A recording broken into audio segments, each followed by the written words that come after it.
All right, welcome to a new episode of Real Estate vs. Technology. I'm your host, Norman Kinsey. We have our co-host, Mr. Dan Gandy. Welcome, Dan. Glad to be here.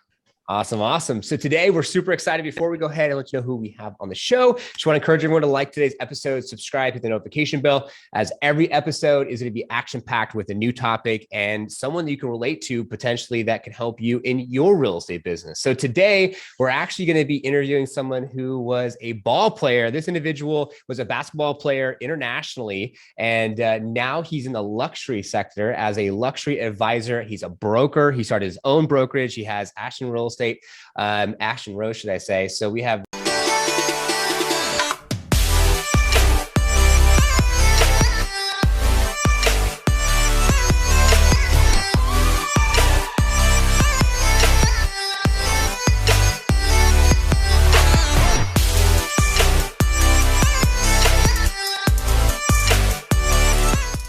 welcome, Arad, to Real Estate vs. Technology.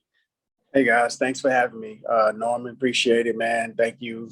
Excited about being here, chat with you guys and talk real estate. Yeah, man, of course.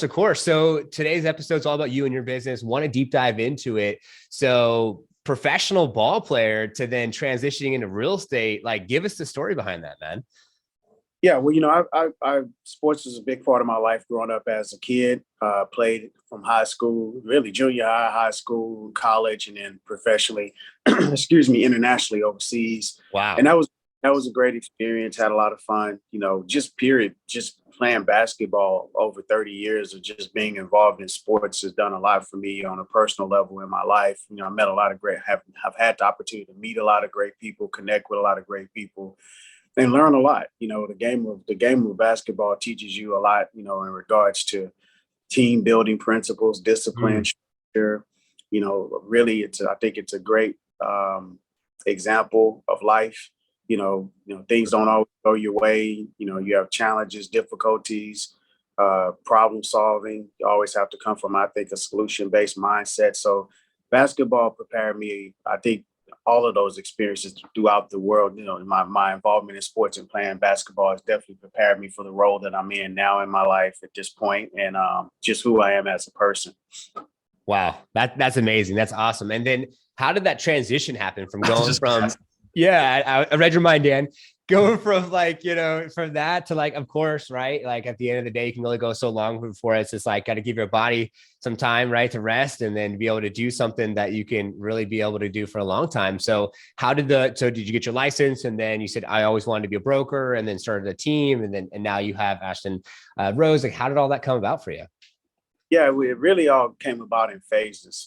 That's a great question, to be honest. And Dan, also, thanks for having me on. Sorry, I didn't mention your name. I apologize. Yeah, But yeah, it didn't start out with this clear vision per se, like what you see today. I think it slowly evolved and manifested as I became more aware. But originally what initiated it was, I was basically doing research on real estate at the time. I was still coaching in college. I wasn't quite sure I wanted to stay in the college level as a coach. I was finishing my master's degree. Nice. And I stumbled across a late night infomercial on how to buy a home with no money down. And that kind of just got the wheels spinning. And I learned how to actually go and buy our very first property, my wife and I, that we Texas, because we're licensed in Texas as well, which is where we actually got started in real estate.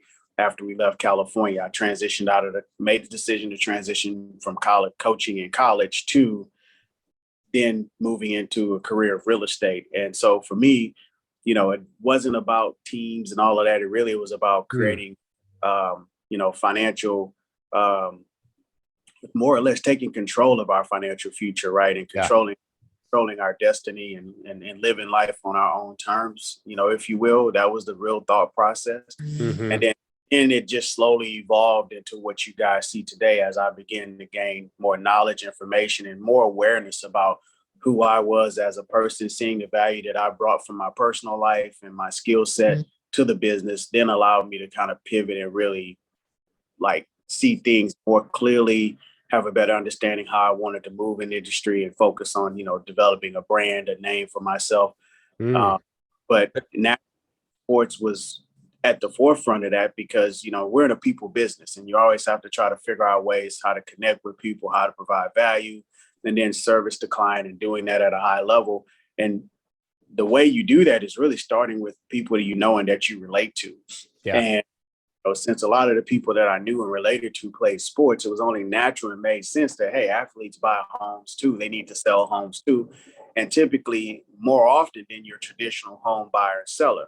So I felt not only did it make sense, but it was a natural path to progressing for me in this industry, because athletes aren't going anywhere. Houses and real estate isn't going anywhere.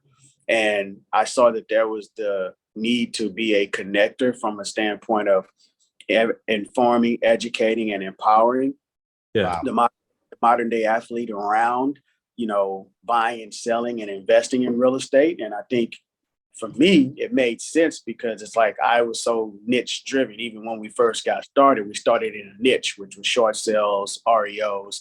And it was like, hey, let's transition to a new niche and rebrand ourselves. But now this niche is going to be more natural. It wasn't natural to approach someone and have a conversation about them selling their home that they were losing to foreclosure. It's more natural to approach someone that you know, or people that you know, or you have things in common with, to just talk about sports, right? Then real estate. And those are two hot topics that pretty much a lot of people enjoy discussing. You can go to any bar, right, or restaurant, or go to any social gathering and typically find a conversation around sports, right?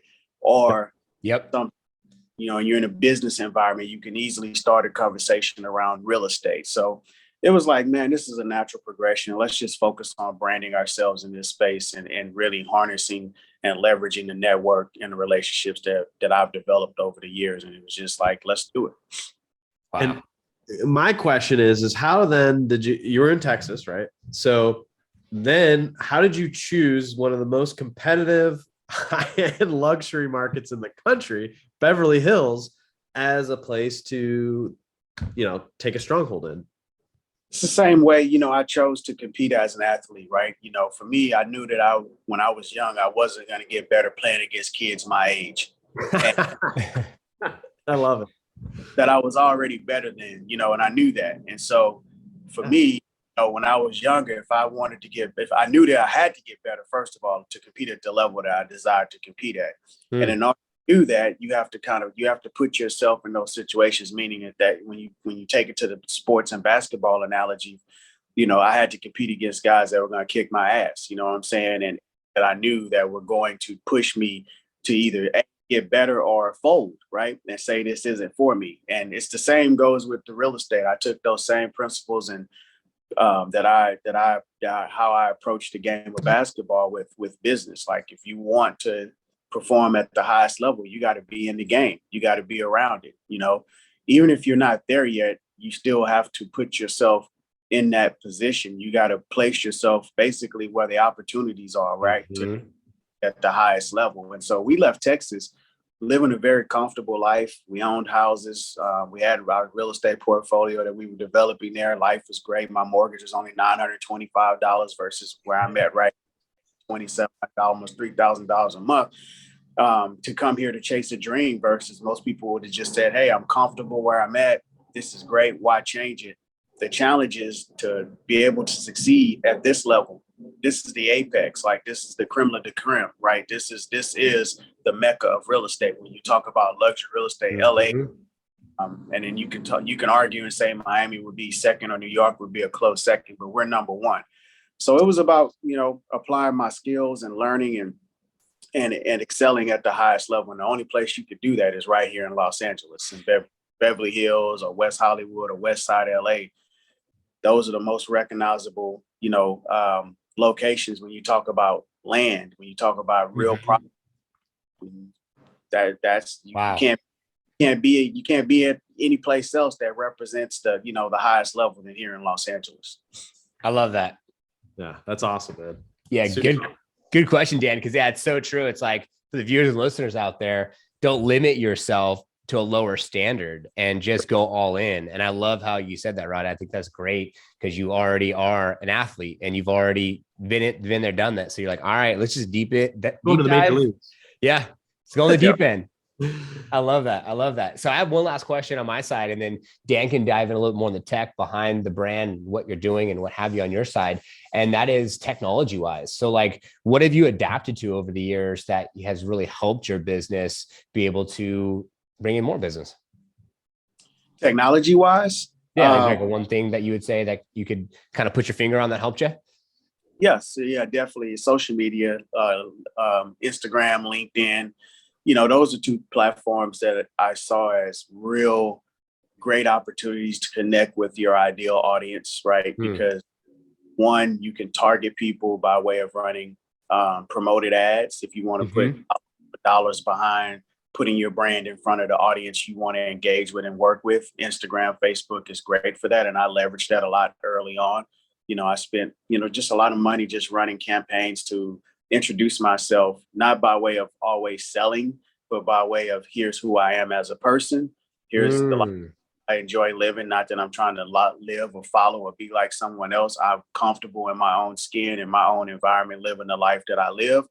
And so I felt by being able to leverage those platforms to showcase that has done, wonders for my business as far as one, putting out who I am as a person, but then two, allowing people who may not know me have the opportunity to connect with me and, get to know me by way of seeing how I live my life and communicating with me on Instagram and Facebook. That's originally was the starting point. And then it evolved over into LinkedIn, where a lot of your professionals are. And I, focused on building, I focused on building a presence in that space. Not so much by way of the personal, but more on the business side of, what I've been able to accomplish, the clients we've worked with, the success stories, even the lows, being able to, talk about the challenges we face in this industry and connect with other professionals. Yeah, both of those three platforms have really been the foundation to building, what you see today by leveraging technology, really just to make connections with people all over the world. I mean, these devices, when I first got started in the business, there wasn't a Facebook, Instagram, or LinkedIn. None of these platforms existed. And so really all you had was email, website, internet was still fairly new. But that's really, if you didn't have someone's email address, you had to go online on the internet and look people up and search for people and reach out to people cold, et cetera. Now we can do it in a more creative way and be direct to the consumer. And that's what I've always preached to other young people coming into this business, is that you've got social media to separate yourself from everyone else. Instagram, Facebook, LinkedIn, this is like NBC, ABC, MTV, VH1, whatever else. These are networks, platforms that you can leverage to go tell your stories, develop your brand. And that's how I view it. And I still to this day, I utilize it in that manner to grow relationships, build and develop and cultivate, my brand in this space. Wow. I got to say, the one takeaway before I hand it off to you, Dan, was like, the fact that you said just ran ads being your true authentic self and putting yourself out there as like who I am. Like, I never even thought about that. Don't even need to overcomplicate and sell them on anything. It's just like, this is who I am. Got a family. I'm a licensed real estate professional looking to serve. And these are the areas that I work in. And I, will do right as, I would want us to do right towards me, or whatever the case may be, however you want to position it. But I love that. I love that. That's super cool, Rod. Yeah. So I'm going to change it up and give it to the mix-up round, and he'll deep dive, I'm sure, more into all this. And take it away, Dan. Awesome. Thank you, Norm. So in entering the Beverly Hills market, where it's, heavily video focused, really, why don't you just walk us through real quickly on like, what is unique selling proposition from a tech and marketing standpoint for selling luxury listings in the most competitive market? What is our unique selling proposition?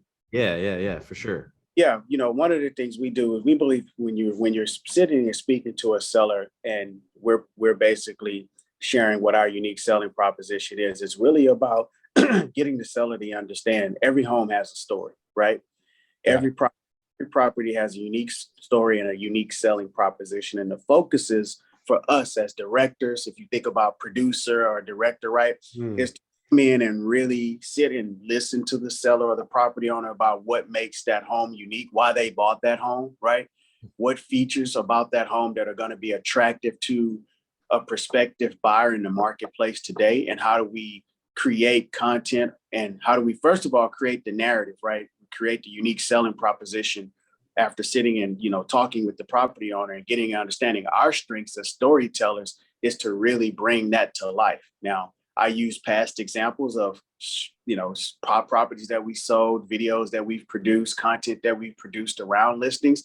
But the biggest thing is to get sellers to understand, here at Astor Pros, we have the best buyers in the business. And our buyers are, they're savvy, they're knowledgeable about the marketplace. They have the ability to pay cash for properties. They move around a lot. Lifestyle is very important to them. How they live their lives is very important to them. So when we curate the narrative or unique selling proposition around the property, which is what we do best, we really want to focus on highlighting what makes this particular home unique, and then focus on zeroing in the messaging around what makes this home unique to where it connects with that ideal buyer, if that makes sense, right? And we show the process that we go through and how we actually connect the dots in doing that, from positioning, right? How we position the property out of the gate to launch. So when you think about a listing, you're not just putting it on the MLS. We're being strategic about how we approach the listing launch process. There's a 9-step process that we go through, and videography, right? Photos and videography are a huge part of telling that story and sharing what makes this home unique and how we want to position this property as we bring it to the marketplace. And the other step that we add to that is PR, right? So that type of unique press that's going to be covered. If this is a celebrity type property that would interest celebrities, or if it's a property owned by a celebrity, then we may need to go the press route to actually engage a bigger audience around home unique and why people should be focused on, this particular property. So our unique selling proposition really is about our ability to tell a property story in a unique way that attracts the ideal buyers, right? And the process that we go through to do that. And track record, if you will, of being able to successfully do that, more or less, is our unique selling proposition. And the value that comes with that is shorter marketing days, higher net at the end when we actually sell, right? And our ability to negotiate a higher net for our sellers based upon our experience in not only marketing homes, but in selling the home's value, right? Because there's a lot of agents that can tell you your home's worth X amount of dollars, but can they back that value up in their marketing and their ability to communicate what's going on in the marketplace and why this property warrants the price tag that you're asking versus any other home in the market? And that's where an agent's skill set, knowledge of the marketplace, understanding of architectural features, understanding of any other features that set that home apart, because no two homes are alike, regardless of or where they're located. No two homes are alike. So you have to really be able to zero in and sell the home's value, right? And that goes back to what's that narrative? What's that unique selling proposition? That's how you maintain value, and that's how you net a higher price for a home, because you understand how to sell it. And I wanted to say that in this specific mix-up round, we talk a lot about technology tools and different things, but I really wanted to deep dive here on, like, he's in a market where houses are ranging for anywhere from like 3.5 million to like 300 million or some crazy numbers. Yeah. So his marketing and his technology that is tied around just getting these properties and positioning them in the front of the right clients is so important, because he has to build that vision, right? Those buyers are not just going to buy something that's $30 million unless he's able to build that vision. So one last question for me real quick is, in doing so, like, you got 41,000 followers on Instagram, you got 6,000 followers plus on LinkedIn. Is the majority of your business sphere of influence or a mix of new customers that are coming into your ecosystem? Like, how is that lead gen really breaking up for you now?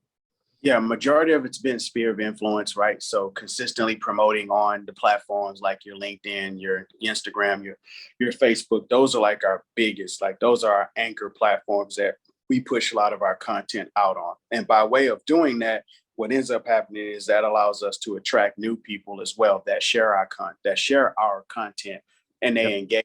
So it really has created this ecosystem where we're getting people by way of repeat business, referrals, and then new people reaching out to us because of the content that we're sharing. And of course, we're also introducing TikTok.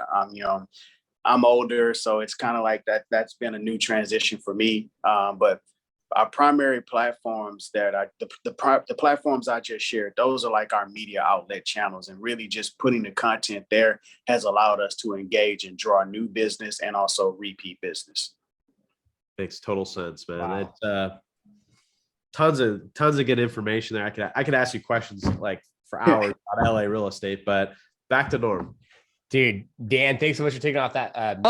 Crushing it with that. And just some takeaways with that. And this is a good opportunity for our viewers and listeners to like type down below a takeaway. And I love what you said, Rod, as far as the story, right? I think that so many people forget that, there's a good book called The Brand Story. Like a story is what sells, and people want to connect with something, and they forget what you said and did, but they won't forget the way you made them feel. So I love that you are talking about kind of like in a executive producer light of like maybe a movie, maybe a TV show. Like let's put out that storyboard and break it down. I love that.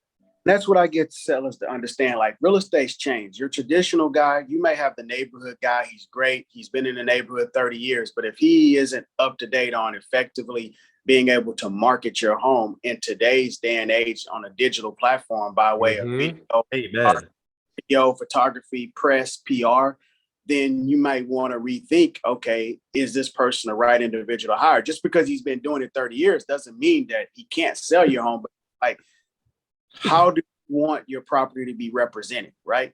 And not only if he or she's been doing it for 30 years, what's their track record on getting you the most money? Because when you present with value first, right? Just like when you go into Louis Vuitton, you go into Gucci, you go into any of these high-end stores, you're not walking in saying, are you having a sale? Or is there a discount item, right? That agent putting out quality from the jump with a narrative and a solid messaging behind why this home is warranting the price that you're asking, buyers are going to line up and pay the premium for that product. Yeah, there's two things you said there. There's the client story, and then there's the property story. And a lot of times you can remove the client story as that property evolves and is being sold 4 or 5, 6 times over a decade or two. But house story, right? How many times have we seen a house like this house was owned by Kobe Bryant, and then like 80 people want to buy it, right? So we're storytellers. At the end of the day, our job is to tell the story of what makes these properties unique and why. It doesn't matter if it's your $500,000, $100,000 to your $100 million home. Every home has a story. Yeah, agreed. And it's funny because my next door neighbor sold their house. They probably left about $150,000 on the table. And I was just talking to my wife about it because next thing you know, the house finally sells, and there's 2 pods and there's a big old trash bin, and they're throwing all the stuff away. And they have the couches that they used for the photos and for everything, like going in the garbage. I'm like, wouldn't you clean up the house and go through the process and stage and all that stuff to bring in that extra 150,000 instead of vice versa? So that realtor, that team, they didn't do the brand story. They didn't do what Rod does. And that's so important, I have to say. And I love that. So I got a couple last questions before I open up the floor to you, Rod, so when you just get into like the PR real quick, like I'm just kind of curious personally, and I'm sure viewers and listeners out there as well are curious. So you have a celebrity property and you got to get some press behind it. Like, what does that even look like? You have some calls you can make, or like? Yeah, absolutely. Yeah. So example, if we have a select client, right, that we know we're going to want to garner, and it's obviously you have to have permission from the client because there's some celebrity clients, they don't want people to know. And so we do that in what's called an off-market way or an approach. But if we know home to the market and we have the permission of the client to promote their property, we're going to reach out to our relationships. And then like anything else, when it gets down to press and PR, either you're hitting people up cold or you're going to have direct relationships. And because we've operated in this space now for over a decade, my partners and I, we have developed relationships with LA Times, New York Times, Miami Herald, The Real Deal, Nice. Forbes, Mansion Global, Wall Street Journal. So we have Architectural Digest, those media outlets, named ESPN.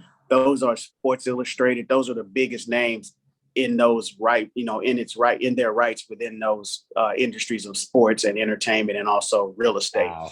So we have direct contacts with editors that we can approach, and they always want to know, like, at the end of the day, any athlete we bring them, it's going to come down to, it's like a bidding war. They're going to say, hey, we want first dibs, right? And what comes with that, right? And so typically what comes with that is that they're going to tell the story in the way we want it told, right? And we want to make sure that that messaging that's being put out around that property is very clear. It's about the unique selling proposition of that property and the story behind perhaps why the client purchased the property, if that's something we feel it would be necessary, or something unique about the home's architectural significance. So that may mean we might need to align this product with Architectural Digest because this home has significant architectural features, and therefore we know the readers of Architectural Digest are the biggest, best, architectural features and also designs of the home, right? Modern designs, etc. So we definitely have our contact list, if you will, of press and PR that we can reach out to at the click of a button to say, hey, here's a great opportunity for you guys, as opposed to coming to them and saying, can you highlight our client? It's like, here's a great opportunity for you. Would you be interested? And here's how we want this story to be told. 9 times out of 10, like I said, they're all going to say yes. It's just a matter of who we feel is going to be the right fit to promote and, push the narrative out behind that particular property. I love that. And before we close it out today and open the floor up to you, just really quick, it makes such a big difference if you some listeners out there, as far as like saying that, you have an opportunity for them instead of vice versa. Like, would you be interested in this opportunity? No, I have an amazing opportunity for you. Automatically peaks up their ears. Like, who are you? What is this? Whatever. And it touches them emotionally. So I just wanted to throw that out there really quick for our viewers and listeners. Man, Rod, this has been amazing. And we're going to have you back on. So what do you want our viewers and listeners to take from today's episode as we close out? Well, we talked about a lot, from how to market properties to a little bit about my background to some of the things that we do. I think that's unique in some ways, and in other ways, there are other people out there that I know that are probably utilizing some of these similar strategies. I mean, listen, at the end of the day, we're all in the competitive industry. When you talk about real estate, business, or entrepreneurship, technology, I think the key is that, stay forward thinking at all times. Always be looking for ways to stand out. Also be looking for ways to reinvent yourself, looking at ways to add more value to the clients that you serve. Every year you should be looking and saying, what more can we do? What things can we do better? How can we excel? And really staying true to what you do best at your core. It's great to tweak things or maybe add things as you go, but always also make sure you're working on the things that, make you great, and continually to refine your skills and to get better and better at every opportunity you can, because, there's always someone else out there that's working hard or just as hard as you. But remember, we create our opportunities by the work we put in and the relationships that we develop and build. And that's the biggest thing I can say is relationships. Like, we have these social platforms, not just to promote, but to also connect. And so keep that in mind, that these platforms are there for us to connect, not just to put out stuff to say, hey, look at me, look at what I'm doing. These platforms are here for us to connect, develop new relationships, or deepen relationships that we have just by sending a simple, hey, message to whatever, a friend, a colleague, or hey, Norm, thinking about you today, man. I know you just had a whatever, and I just want to let you know I was thinking of you, and have a great day. Like, those small messages, they mean a lot. And so never overlook the personal touch that we have with these platforms to connect with people, deepen relationships. And just stay consistent in what you're doing if you're operating in this space of real estate, and steady the successful people in the industry. I did the same in sports. I studied the big time players I wanted to compete against, or that I wanted to be like, and I put the time in. So put the time in, do the work, and just be great. Be great to people, be an example for others in the industry, and enjoy what you do, and everything else. I think it'll fall into place and take its natural course. Wow. Wow. There you go for the viewers and listeners. You have plenty of things to write now down in the comments because that was an amazing takeaway, man. Ron, thanks so much for being on today's episode. Yeah. Appreciate you guys. Of course, man. Of course. Dan, as always, thanks for being on. Yeah. Thank you. Great to meet you, Rod. I added you on LinkedIn. I added you on Instagram. Great. I'll follow you guys back.